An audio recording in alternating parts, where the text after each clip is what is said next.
শুরু হতে না হতেই যেন সমাপ্তি ঘটল এক রোমান্টিক সিনেমার। কিউবান বংশোদ্ভূত অভিনেত্রী আনা ডে আর্মাসের সঙ্গে প্রেমের ইতি টানলেন দ্য মিশন ইম্পসিবল খ্যাত অভিনেতা টম ক্রুজ। দুজনের প্রেমের গুঞ্জন চাউর হয় চলতি বছর ফেব্রুয়ারিতে। মাত্র 9 মাসেরও কম সময়ে এই সম্পর্কে ঘটল বিচ্ছেদ। ডিপার নামে থ্রিলারধর্মী একটি সিনেমায় একসঙ্গে কাজ করার কথা ছিল টম এবং আনার, কিন্তু এই ভাঙনেই বন্ধ হলো সেই ছবির কাজ।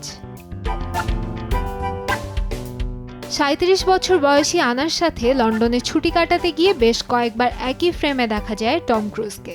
হেলিকপ্টার রাইডের কিছু ছবিও নজর কেড়েছে ভক্তদের, যেখানে অভিনেত্রী আনাকে মাদ্রিদে নিয়ে যান টম। গুঞ্জন ছিল দুজনে করতে চেয়েছিলেন স্পেস ওয়েডিং।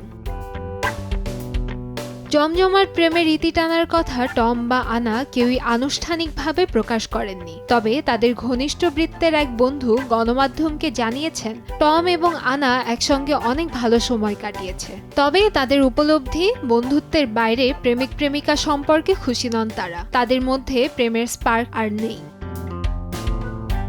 63 বছর বয়সী টম ক্রুজ জীবদ্দশায় বিয়ে করেছেন 3 বার। প্রথমে বিয়ে করেন অভিনেত্রী মিমি রজার্সকে, এরপরে বিয়ে হয় 1990 সালে অস্কার অভিনেত্রী নিকোল কিডম্যানের সাথে। কিডম্যানের সঙ্গে বিচ্ছেদের পর কেটি হোমসের সাথে বিয়ের বন্ধনে আবদ্ধ হন এই হলিউড অভিনেতা। তবে সেখানেও 6 বছরের মাথায় ঘটে বিচ্ছেদ।